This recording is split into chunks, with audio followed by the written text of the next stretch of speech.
Halo, selamat berjumpa lagi dengan saya Wayan Mirage dalam mata kuliah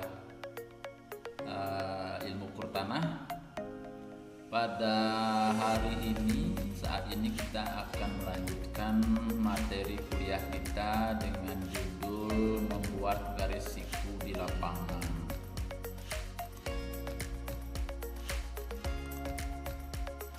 Nah, pada pertemuan sebelumnya kita sudah sempat membahas bagaimana kita membuat garis lurus di lapangan dengan bantuan sebuah galon atau 3 buah galon yang dilakukan oleh minimal 3 orang pekerja di lapangan.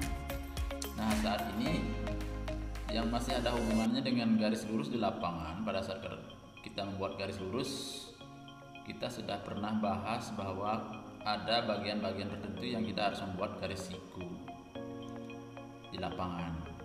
Di samping itu juga pembuatan garis siku di lapangan akan sangat penting bagi kita yang berkecimpung di dunia bangunan atau khususnya di teknik sipil. Nah, sebelum mulai bagaimana kita membuat garis siku di lapangan, kita lihat dulu manfaatnya kita membuat garis siku di lapangan. Nah, ini adalah contoh sebuah denah rumah tinggal sederhana. Rumah tinggal mungkin anak-anak yang adik-adik yang berasal dari sekolah SMK khususnya yang jurusan menggambar sudah sangat familiar ya. Ini denah yang terdiri dari kamar tidur utama, kemudian ada kamar mandi, ada ruang tamu atau keluarga, ruang tidur anak 1, ruang tidur anak 2, ada dapur, ruang makan dan lain-lain ya. Ini ruangan-ruangan ini membentuk kotak yang sudut-sudutnya dibuat 90 derajat tentunya. Jarang ada rumah yang sudut-sudutnya tidak dibuat dengan sudut 90 derajat ya. Terasa aneh kalau sudutnya tidak siku. Nah, oleh karena itu, kalau sampai sudut-sudut ini tidak siku, kita akan melihatnya atau memasang tempat tidur, bed, memasang meja akan terlihat aneh gitu ya. Nah, coba kita lihat untuk slide berikutnya. Ini juga denah bangunan ya. Denah bangunan di mana di sini ada ruang nonton TV, kemudian ada ruang tidur. Ini juga ini ruang makan ya. Di dapur. Ini juga tempat tidur di mana tempat tidurnya sudah digambar, ada kamar tidurnya sudah ada gambaran tentang bednya, ada kamar mandinya. Jadi semuanya, hampir semua ya, berbentuk segi 4 dan menyudut 90 derajat pada sudut-sudutnya. Nah, tentu ini memberi gambaran bahwa membuat sudut siku di lapangan sangat vital artinya dalam membangun tidak hanya bangunan gedung atau rumah ya. Bangunan-bangunan lain juga akan pasti memerlukan sudut siku seperti ini. Nah, selanjutkan ini adalah salah satu sudut dari kamar atau ruangan yang sedang dipasangi keramik tapi belum selesai, baru pasang beberapa ubin keramik. Nah, saya ingin menyampaikan bahwa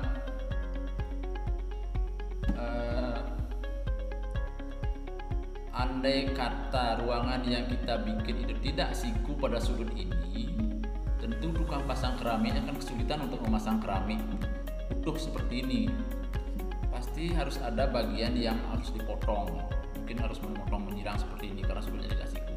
Karena sudut-sudut keramik ini juga 90 derajat sudut-sudutnya.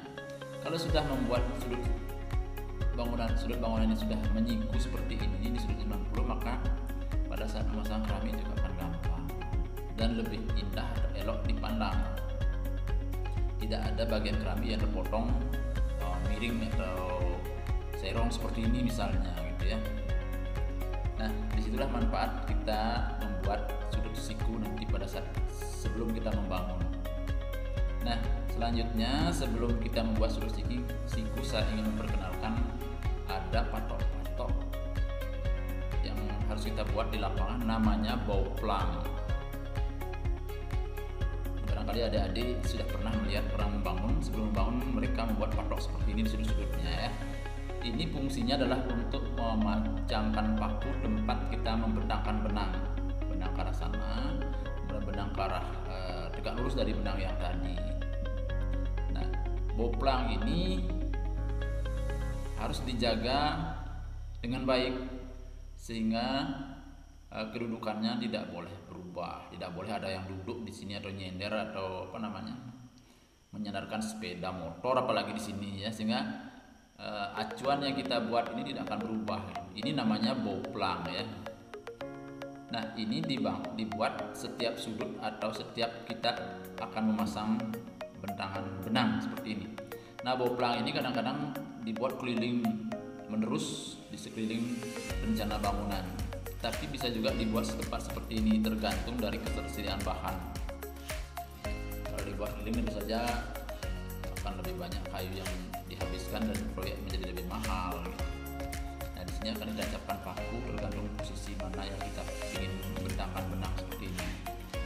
Dan paku ini biasanya dikasih tanda, kalau pakunya hilang nanti biar dipaku lagi. Jadi ini namanya boplang. Nah, selanjutnya boplang ini berfungsi dalam membuat sudut-sudut siku nanti. Nah, cara membuat sudut siku di lapangan sebenarnya dengan cara manual. Dengan cara manual kita cerita ini ada 3. Yang pertama dengan bantuan mistar siku besar. Kalau kalian menggambar di atas kertas mungkin mistarnya kecil ya, itu tidak relevan digunakan di lapangan karena tidak akan presisi, harus dibuat siku besar. Yang menggunakan mistar siku besar pun kadang-kadang karena ukurannya tidak bisa besar sekali. Kalau kita buat mungkin ukurannya 50 kali 30 gitu ya, tapi itu juga sudah cukup akurat digunakan di lapangan. Tapi akan lebih akurat kalau kita menggunakan perbandingan Pythagoras. Kalian mungkin masih ingat ya pelajaran matematika, perbandingan sudut siku yang disebut oleh Pythagoras adalah sisi-sisinya perbandingan sisi-sisinya adalah 3:4:5. Jadi kalau kita kuadratkan 3 kuadrat ditambah 4 kuadrat sama dengan 5 kuadrat. Itulah perbandingan segitiga sisi menurut Pythagoras. Kemudian yang kedua, tergantung posisi kita membuat garis siku, kita bisa menggunakan konsep segitiga sama kaki atau sama sisi. Jadi ceritanya ini kita membangun rumah kecil-kecilan yang belum tentu kita memiliki alat optis seperti teolit untuk membuat sudut siku. Kalau nanti di proyek-proyek besar tentu saja menggunakan metode ini sudah dianggap tidak relevan lagi, tergantung biaya proyek ya. Kalau kita membuat rumah sendiri seperti denah tadi, rumah kecil tidak perlu membeli teolit ya. Nanti biaya teolit saja sampai 50 juta ekor proyeknya. Tapi kalau kebetulan punya nanti boleh. Nanti akan kita pelajari yang menggunakan alat-alat optis seperti teolit pada praktek pengukuran tanah di semester 2. Nah, selanjutnya kita bahas satu persatu ya. Yang pertama, bagaimana kita memanfaatkan penggaris atau mistar siku-siku ini untuk membuat sudut siku di lapangan. Tentu saja alat yang kita gunakan adalah seperti yang saya bahas tadi, adalah pertama kita harus membuat boplang. Boplang ini kalau bangunan yang kita buat itu sudut siku yang kita buat di sudut bangunan, kita akan memasang boplang seperti ini ya. Mohon maaf, jadi selalu ada batuk-batuknya ya.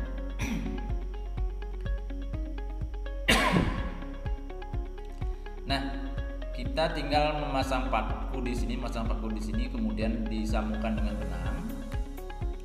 Kemudian benang itu dipegang oleh seseorang di sini, kemudian dipegang oleh orang lain di sini, dan di salah satu sudut-sudut ini adalah dipegang oleh seorang yang memegang mistar ini.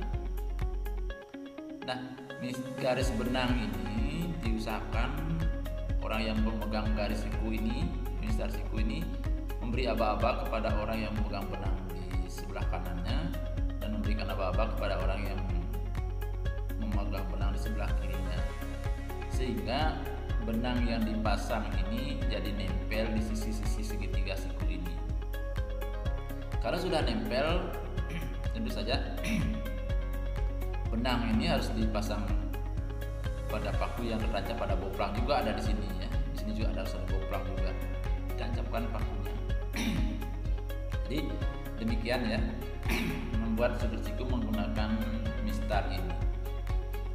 Nah, karena ukuran mistarnya terlalu besar, tentu saja ini tidak begitu presisi ya dibandingkan dengan cara yang menggunakan perbandingan seperti segitiga Pythagoras.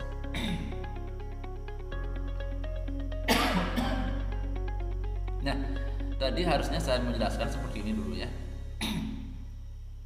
Jadi konsep sebelum membangun itu kita harus memasang boplang-boplang seperti ini di sudut-sudutnya, di mana kita akan menancapkan paku yang dibentangkan benang seperti ini.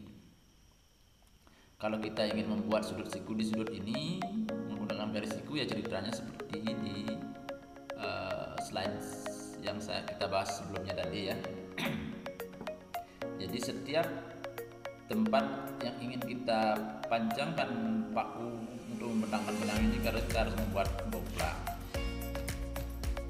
Nah, yang kedua caranya adalah kalau kita ingin membuat sudut siku menggunakan metode perbandingan segitiga siku 3, 4, 5 bentuk segitiga keras, ceritanya sama ya. Kita harus membuat boplang di sudut-sudut sini, kemudian di sini juga ada boplang, di sini juga ada boplangnya. Sini ada boplangnya, sini ada boplang.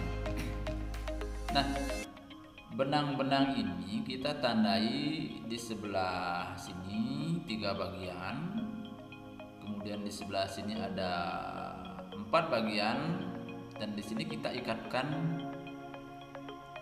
juga benang, kemudian ditandai atau diukur 5 bagian.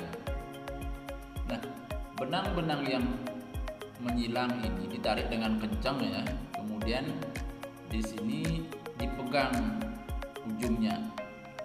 Ketika ujung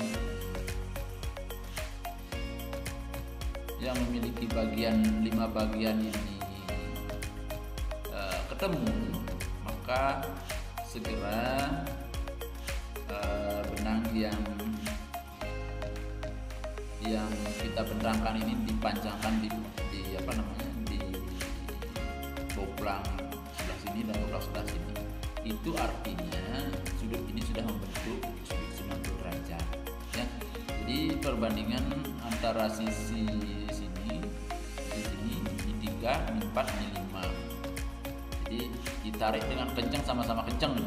Tidak perlu di sini juga dipasang patok bantuan, kemudian diikatkan benang. Ya, kalau kita lihat dari atas seperti ini boplangnya, boplang yang ini, kemudian boplang ini adalah yang ini.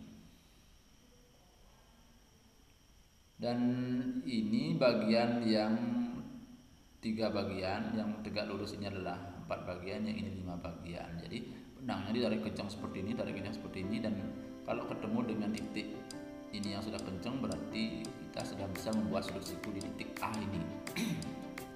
Ya, demikian kalau kita ingin membuat sudut siku dengan bantuan perbandingan segitiga siku, kemudian Pythagoras 3:4:5. Nah, selanjutnya kita akan membuat garis siku dengan cara atau konsep segitiga sama kaki atau sama sisi. Nah, segitiga buat sudut siku yang seperti ini bisa dilakukan pada titik kalau di tengah-tengah seperti di F tadi ya. Kalau kita lihat sudut F itu ada di sini ya. Kalau kita ingin membuat sudut siku di sini, kita bisa menggunakan perbandingan segitiga Pythagoras, bisa juga menggunakan perbandingan segitiga sama kaki atau sama sisi. Coba kita lihat lagi ya. Segitiga sama kaki sama sisi sama aja. Nah, maksudnya segitiga sama kaki sama sisi adalah seperti ini. Kalau kita lihat gambar di kanan ya, ini ada blok plang, ini juga blok plang yang saya maksud, dan blok plang ini dan ini adalah ini dia. Nah, kita tarik benang kencang sana. Kalau kita ukur ke kiri dan ke kanan dari pertemuan benang persilangan benang ini dua bagian, maka kita harus mengikatkan benang di ujung dua bagian ini, kiri dan kanan, kemudian menandainya dengan panjang yang sama, misalnya 2 bagian atau 3 bagian sama, 3 bagian atau 4 bagian sama-sama. Kemudian dipertemukan di sini. Jadi pegang ujungnya yang kencang, kemudian benang ini ditarik dengan kencang juga pada pertemuan kedua benang ini. Nah, kalau sudah ketemu benang yang lurus ini dengan bagian yang kita sudah pegang ujungnya sudah kencang ini, itu artinya sudut di sini sudah menuju 90 derajat. Kalau sudah seperti itu tinggal dipasangkan, ada dipasang benang ini di boplang yang di ujung sana gitu. Ya, mohon maaf ceritanya seperti ini, nanti kalau kalian praktek mungkin akan lebih gampang dipahami. Nah, karena kita diharuskan untuk menjelaskan sebelum praktek, saya terpaksa membuat gambar seperti ini ya. Mohon maaf, mungkin gambarnya karena garis-garis tangan tanpa pembaris, jadi seperti inilah gambarnya gitu. Nah, demikian cerita kita untuk membuat garis siku di lapangan dengan 3 konsep, yaitu dengan penggaris atau mistar siku, mistar kayu misalnya, kemudian yang kedua perbandingan Pitagoras, dan ketiga adalah perbandingan segitiga sama kaki sama sisi.